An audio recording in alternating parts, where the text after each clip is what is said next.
नमस्कार दोस्तों। नई मामी से मिलने की मुझे बहुत ही उत्सुकता थी। मामी बहुत ही सुंदर थी। मामा जी के घर पर रहने के दौरान एक दिन मैंने तभी अचानक कश्मीर कई सालों बाद नौकरी की व्यवस्था से छुट्टी लेकर थोड़ा रिलैक्स होने के लिए घर आया था। मुझे घर पर देखकर मेरे माँ बाप शादी की बात करने लगे। मैं आराम के लिए छुट्टी पर था, लेकिन माँ ने शादी का हंगामा शुरू कर दिया। एक दिन माँ ने लड़की देखने के लिए मुझे मामा जी के गाँव भेज दिया। परिवार से मिलने से पहले मैं उस लड़की को जाना चाहता था, इसलिए मैं अकेले ही मामा जी के गांव निकल गया। मामा जी की शादी को 1 साल हो चुका था, लेकिन अब तक मैंने मामी को नहीं देखा था, क्योंकि पिछले साल से मैं ट्रेनिंग में था। इस वजह से मैं मामा जी की शादी में भी शामिल नहीं हो पाया। उनकी शादी के 1 साल बाद मैं पहली बार गाँव पर पहुँचा था। मैं मम्मी से पहली बार मिलने वाला था। मैं भले ही सबके लिए पुरानी हो गई हूँ, लेकिन मेरे लिए वह अभी की नहीं थी। गाँव पहुँचने पर मैंने घर में अपनी बैग रखी, तभी मेरे सामने पानी का गिलास लेकर आई। मैंने ठीक से नहीं देख पाया, क्योंकि वह तुरंत वहाँ से चली गई। मामी हमेशा घर में सिर पर पल्लू लिए घूमती रहती। वह बहुत ना और सजी संवरी लग रही थी। वह ज़्यादा बात करने को भी तैयार नहीं थी। मामा जी और मैंने गले मिलते ही उनसे कहा, इकलौते भतीजे से मिलवा दो। ऐसा लग रहा था कि मामी को मेरा वहाँ आना पसंद नहीं आया। तब मामा जी ने मामी को किचन से बाहर बुलाया। मामी बहुत ही शर्मीली लग रही थी। मामा जी ने मेरी पहचान मामी से करवाई। तब मामी हल्की सी मुस्कुराई और अंदर चली गई। मुझे लगा मामी मुझसे शर्माती होगी, या फिर उन्हें ज़्यादा बात करने की आदत नहीं होगी।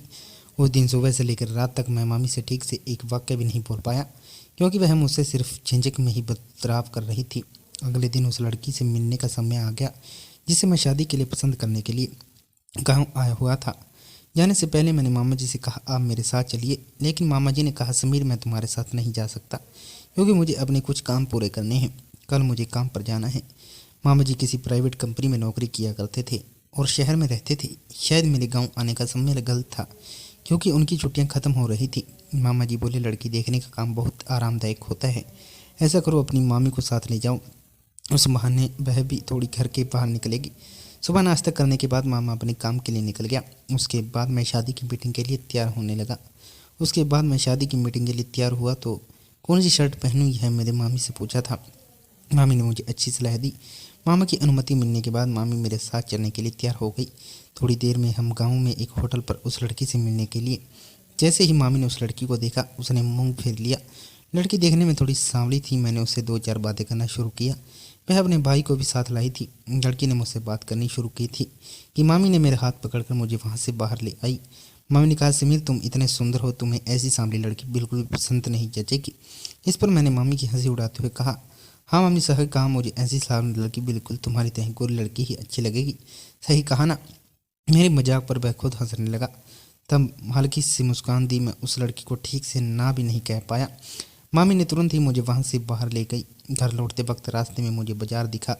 मैंने सही जी पूछा, तुम्हें कुछ खरीदना है क्या? इस पर मुंह से निकला, मुझे गजरा चाहिए। भीड़ में जाकर मैंने ये सुंदर मोगरे का गजरा खरीदा और बाजार में ही अपने हाथों से उसके बालों में लगा दिया। बहुत खुश नज़र आए थे। कल पहली बार मिलने के कारण वह मुझसे ज़्यादा बात कर नहीं पाई थी, शायद शर्मा की वजह से, लेकिन अब कुछ ही घंटों में वह मुझसे पूरी तरह घुल मिल गई थी। हम जैसे ही घर पहुँचे, थोड़ी देर बाद मामा भी आ गए थे। रात में मामा जी के कमरे से दोनों की बातचीत की आवाज़ आने लगी। उस वक्त मामी का हंसता हुआ चेहरा बार बार मेरी आंखों के सामने आ रहा था। खुद को संभालते हुए मैंने कानों में रुई लगाकर सोने की कोशिश करी। अगली सुबह मामा शहर जाने के लिए तैयार हो गया। उसकी नौकरी वहाँ थी, इस पर वहीं रहता था। मामा ने कहा कि अब वह पूरे 1 महीने बाद घर लौटेगा। मैंने कहा, जब तुम घर पर नहीं रहोगे तो फिर मेरी क्या यहाँ पर ज़रूरत है? उसे नींद न आने के कारण वह जाग रही होगी। एक बार मैंने तभी अचानक पानी आना बंद हो गया। बाल्टी में थोड़ा सा पानी बचा था, जो वह चेहरे पर मारने वाला था। मैंने काफ़ी देर तक मामी को आवाज़ दी, लेकिन शायद उसने मेरी आवाज़ नहीं सुनी। तब मैं तौलिया लपेट कर बाथरूम से बाहर आया के लिए देखने लग गया था। मुझे देखते ही मामी ने उस लड़के को डांट कर वहाँ से भगा दिया और मेरे पास आकर पूछा कि मैं इस तरह बाहर क्यों आया। मैंने कहा, बाथरूम में नल में पानी नहीं आ रहा था, इसलिए मुझे ऐसी हालत में बाहर आना पड़ा। तब मामी बोली, तुम अंदर जाओ, मैं बाहर से पानी लेकर आती हूँ। मैं बाथरूम में लौट आया। तुम अभी भी गाँव में हो, इसलिए उसने अपने भाई को सिफारिश के लिए भेजा, लेकिन मुझे ऐसी सांवली बहू नहीं चाहिए, इसलिए मैं उसे मना कर रही थी। तभी तुम यहाँ आ गए। मामी को मेरी कुछ ज़्यादा ही फिक्र थी। मैंने उसे कुछ नहीं कहा। वह मुझसे नहलाने लगी। नहलाते समय गलती से मेरा हाथ साबुन लग गया और वह मेरी आंखों में चला गया। मेरी आंखों की जलन देखकर मामी ने बड़े प्यार से मेरी आंखों को ठंडा पानी डाला। गलत ख्याल नहीं था, लेकिन मुझे गहरी नींद आने लगी। उस रात के बाद मैंने खुद मामी से रोज़ काफ़ी मांगने शुरू कर दिया, क्योंकि इतनी जल्दी शादी नहीं करनी थी। इसलिए मामी ने जो भी रिश्ते दिखाए थे उनसे बचने के लिए मैं कुछ दिनों के लिए मामा के घर टाइम पास करने चला गया था। लेकिन रात में नींद में कुछ ऐसा हो गया जिसे मैं देखकर हैरान रह गया। दिया बाजार में बहुत भीड़ थी, क्योंकि उस दिन वहाँ बाजार लग रहा था। करीब 1 घंटे बाद मैं घर लौटा। घर आते ही अंदाज मुझे कुछ अलग। मैंने गजरा देते हुए पूछा, तुम्हारे कमरे में प्रेगनेंसी किट कहाँ से आई? मेरे कमरे में सोने के लिए कहा था, लेकिन तुम तो रोज़ मेरे कमरे में होगे। मेरे मामा की पत्नी थी। मैंने उनके बारे में इस तरह की बातें कभी सोची भी नहीं थी।